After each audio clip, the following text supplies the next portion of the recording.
Hey guys, Robert from After 4 Productions here with a deck profile of Bermuda Triangle. This is the Prism variant that I have, which is not completely blinged out, but it's pretty good. This is probably one of the most aggressive Bermuda decks out there. So let's break into it. And I appreciate these nice sleeves. I kind of wanted the original ones with just the three of them in a nice golden border, but this one's just as nice. So let's get to it. So, your starting Vanguard is brand new Prism Sapphire. The older one, Korra, is pretty good, but she does really good shenanigans on your board. So whenever a grade 3 or greater with Prism is placed in its original card name, it's placed on the Vanguard circle. You choose another rear guard, and yeah, you choose one of your other rear guards with Prism in its card name. Put it back into your hand. So this creates too much synergy with all the other Bermuda cards. So you definitely, when you hit grade 3, this card is key and triggers lots of abilities. So for grade 3s, we have 4-year break rights. Prism Image Verts. So this is one of the main units you want to write into. This card creates the super hard hitting combo. What it does is it gives your Vanguard plus 10, and you turn up to 2. You turn it up to 2 units, and then you draw a card, and it's a limit break forward when another Bermuda unit writes this. She also gains plus 2 if you have 4 or more. So because how aggressive this is, this always hits for at least 13. So then next we play 3 copies of Prism Promise Labrador.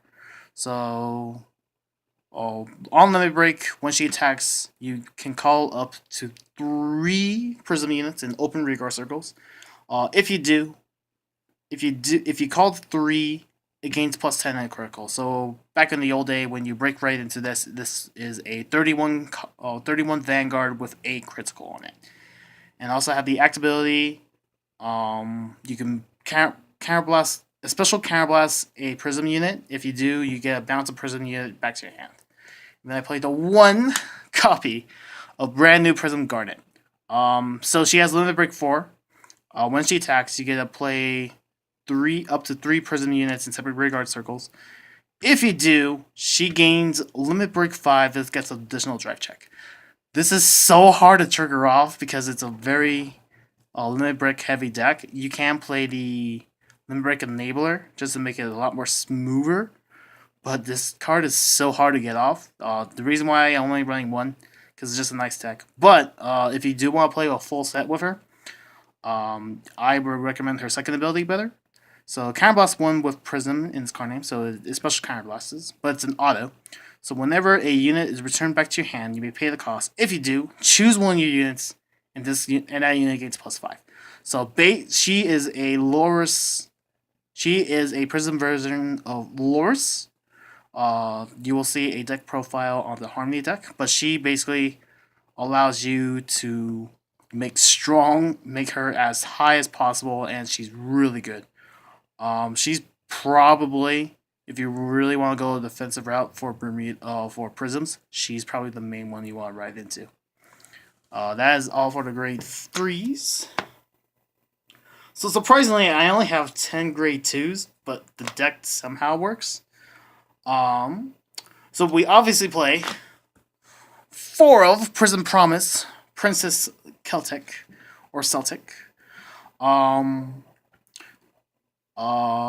She has an on-hit ability. When she hits the Vanguard, you get to a special counterblast a Prism. A special counterblast a Prism unit, Prism name. If you do, you return a unit, and then you draw a card. Really simple, but really strong at the same time. You definitely want this as your main right target as a grade 2.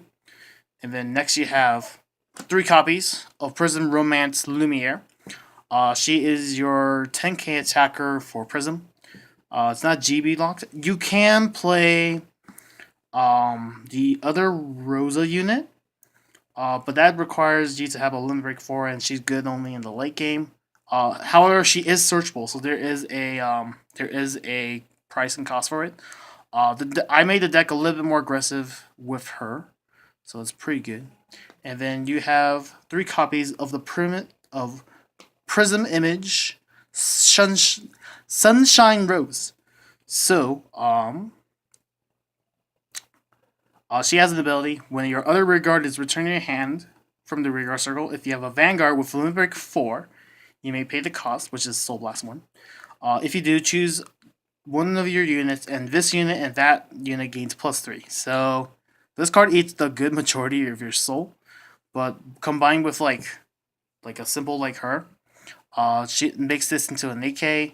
Makes your other grade 3s, which are all limit break, into 14Ks. So this is your Broken Heart. You can pump this up to 4. It doesn't hurt the deck. I've surprisingly cut mine down to 11 to 10 because the grade 1s are really good, and I think the grade 2s are pretty lackluster. You can run like 10K like grade 2s too, but I think being a little bit more aggressive and this being your main right target is a lot more better. So we have 15 grade 1s, so that's where that additional 1 went to. So we have 4 copies of Stride Enabler because you actually do need a lot of your grade 3s to be in your hand. There is a nice trick with it to get into your combo, but this one helps set up a lot more easier.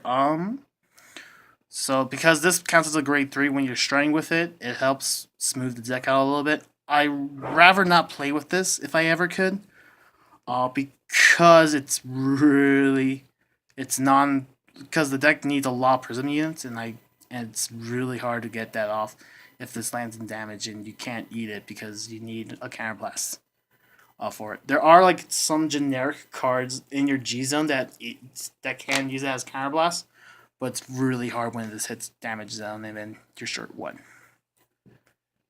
Alright, so next are your 4 perfect guards. I have 2 of each because I'm a monster. This is a Prism duo, so it counts for both. It's nice because especially when you go full out, this counts as a duo, so it helps with numbers. And it's a perfect guard, so play with those. 2 of each art. If I were to prefer one, it would be black. White's pretty adorable though, so 2 and 2 are my personal favorite. Next, we have 3 copies of Prism Promise Princess Ladle. When she's returned back to your hand, you can, if you have a Prism Vanguard, you can countercharge, soul charge, and choose one of your other units and gains +4. But you can't normal call Princess Ladle. But with Olivia and Garnet and some really cool tricks, you can just superior call her during the battle phase, and then it just helps out when this is your counterblast. This is your countercharge engine. So whenever you run out of these, that's a bad thing. But it also decks you out really fast. This is your main engine for your soul and your counterblast. So always try to have at least one in your hand. All right. Next, I play 2 brand new Prism Emerald. So when she's returned back to your hand during the battle phase, that's key. If you have a Prism Vanguard, you choose up to 2 units with Prism in his name, rear guards, of course, and return them to your hand. If you return 2, you choose one of your units, and gains +5K. So it's just another pump for attack when you really need to, and to clear up the board a little bit if you need to as well. It's a nice running at 2. I cut it down to 1, and I never saw as much as her. And when you have Garnet out with her, it makes it into a 15K pump up. So it's really good. It also combos off with hand in hand. So this is kind of like the Pumo of the deck, because it says during the battle phase. So if you bounce her during your opponents, it triggers her effect off. And then we have 2 Prism Image Clear. When she's returned to your hand, you can Soul Blast 1. If you do, you choose a Bermuda Triangle unit and gains +4. The reason why I'm playing this is because it's searchable, and you don't eat too much soul when you play with the deck, but it's searchable and it's very nice to have more Prism cards. I'm playing this at 2. You can cut this down to like just one of each. But I definitely like searchable cards. Deck fitting is best fitting. So there's that. All right, so triggers are very vanilla except for the last set. So we got 4 heal triggers. They are all prisms. 4 draws as well, and 4 crits, which are your vanillas, and then you have a playset of your Prism Image Sunshine Clear. So when she's returned back to your hand, you can blast 1, and then you reveal this card. If you do, if you pay the cost when this is returned, and you have a Prism Vanguard, you may pay the cost. If you do, you choose 1 grade 1 or higher, Vert, Rosa, Claire, call to a regard, shuffle your deck. And you may return that unit to your hand. So this fetches out her, the 8K Rosa, her, and your grade 3.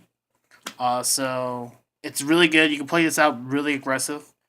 And then if you have your starter and you're ready to your grade 3, you can bounce her back to your hand, and then you can trigger off some effects. I don't play stands in the deck because you're bouncing so much that stands are pretty much dead. The stand is actually not too bad, but draws are definitely a big thing. If I were to adjust the deck properly, it would just be another draw trigger, but that would require that to be another Prism unit. 8 crit is a little bit unnecessary, but I kind of don't want to cut down cards that have Prism names. The less Prism names that you have, the less good your other units become. So those are triggers. I'm going by real quick with the grade 4s, or with the G zone, because you probably have seen it already in the previous video. So we got 4 Lydias, pretty stable. Combine this with your other ones, it's really good. I'm probably going to go through the ones that you already guys know. But from here on, it's actually real simple. You have 4 copies of Princess Promise, Prism Promise Princess Labrador. Man, repetition. This is actually a really good first turn stride. You go into her. So once per turn, you can reveal a copy of herself. If you do, you choose 2 units with Prism in its name, and then they gain plus 5,000, and at the end of the battle, when the attacks are boosted, you return it back to your hand. So this is a good balance engine. It's very nice. Plus it pumps. You combine with your Princess Engines, with your grade 1s, it makes it more viable, and it's really savage, and it's a beating. And combine this with your Perfect Guards, and they become 11k boosters, and they come back to your hand, and that's really good. When you're low on cards, which you are often, because this deck is very aggressive, this card is very nice. So the next set is what is basically your next stage for Bermuda Triangle. It is Prism Image Sunshine Vert. She has Limit Break 4. You choose a face down copy of herself and reveal it. At the end of this unit's attack, when it goes after Vanguard, if you have a Prism Vanguard as your heart, you may pay the cost, which is you reveal a copy and you discard 3 cards. I misplay that all the time. But if you do, you choose up to 2 rear guards with Prism and return them to your hand. You put this card face up into your G zone, and then you choose a grade 3 with Prism in its card name from your hand and write it as standing. Basically, this is your next stage. Really hits hard when you get it off successfully. With Labrador, this hurts really hard because you get more dry checks with a crit trigger. With Garnet, you get additional dry check, but that's very rare because you're a limit break based deck. So this deck is super shifty in the late game because I always get my heal triggers off in the late game, and it always makes my Garnet super dead, and I never really enjoyed it when you do that half the time. But she's great. I have an SP of her as well. No winning SPs, which makes me really sad, but I got dealt out really good SPs. So we have the one copy of Dismal. Your rear guards are really important in this deck. You kind of want to save them because you need like a pretty decent board when you want to set this up. One copy of Nasha, because revealing cards in your hand is not really hurting you since you're going to be calling them out. And then 2 copies of Hand in Hand Lena, because it synergizes really well with your brand new Prism units. Also helps out guarding when you have a really low hand. So that is the cinch of this deck.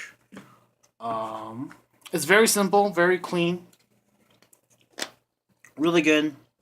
G-Zone is pretty simple, pretty straight out. And then yeah, so this deck is really bonkers.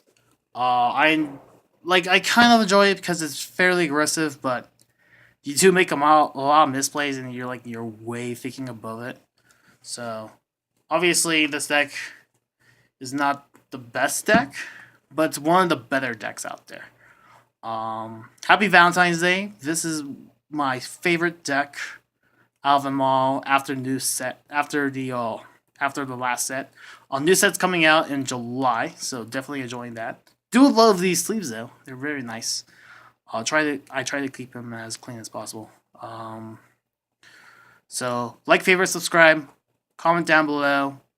2 other deck profiles will be coming out with this one.